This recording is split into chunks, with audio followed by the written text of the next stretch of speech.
Hello guys! இங்க ஒரு குட்டி பையன் எப்ப பார்த்தாலும் மொபைலே பார்த்துட்டு இருக்கான். பார்க்குறவங்க அம்மாவுக்கு செம்மையா கோவம் வருது. "நீ எப்ப பார்த்தாலும் ஏன் மொபைலே பார்க்குற?" அப்படின்னு சொல்லி ஃபோன பறிச்சுட்டு, இப்ப சாப்பாடு ஊட்டிக்கிட்டு இருக்காங்க.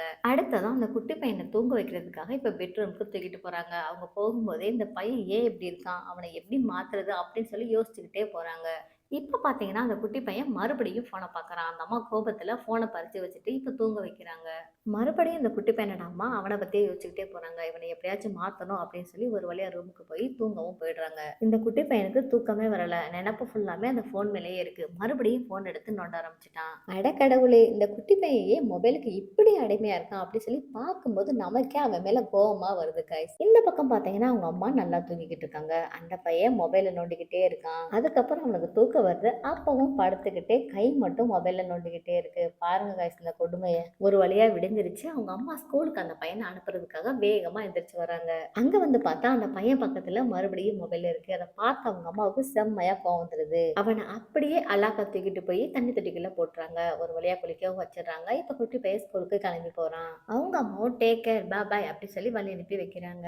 இந்த குட்டி பையன் நைட்டு ஃபுல்லா தூங்கவே இல்ல. அதனால அவனுக்கு தூக்கமா வருது.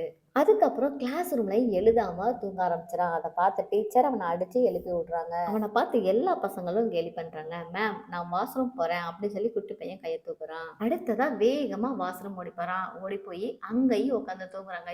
பாருங்களேன் இந்த குட்டி பையனை. இப்ப ஸ்கூல் முடிஞ்சதுமே எல்லா பசங்களும் வீட்டுக்கு போயிடுறாங்க. நம்ம குட்டி பையனை தேடி அவங்க அம்மா ஸ்கூலுக்கே வந்துட்டாங்க. கிளாஸ் ரூம்ல பேக் இருக்கு, ஆளை காணோம். பாத்ரூம் போய் பாக்குறாங்க. பார்த்தா அங்க உட்காந்து தூங்கிக்கிட்டு இருக்காங்க.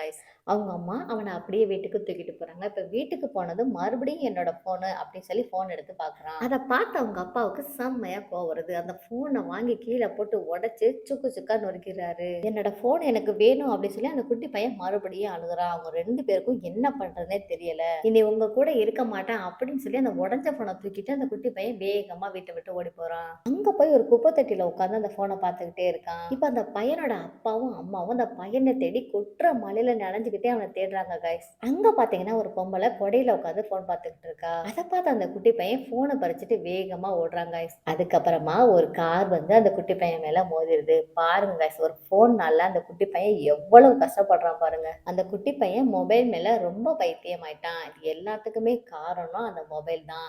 இதிலிருந்து நம்ம தெரிஞ்சுக்க வேண்டியது என்ன அப்படின்னு பார்த்தீங்கன்னா, மொபைல் ஃபோன் அப்படிங்கிறது நம்மளோட அவசர தேவைக்கும், அறிவியல் சார்ந்த சில இத கத்துக்கிறதுக்கும் தான் நமக்கு பயன்படுதே தவிர, அத எந்த நேரமும் பார்த்துக்கிட்டே இருக்கக்கூடாது.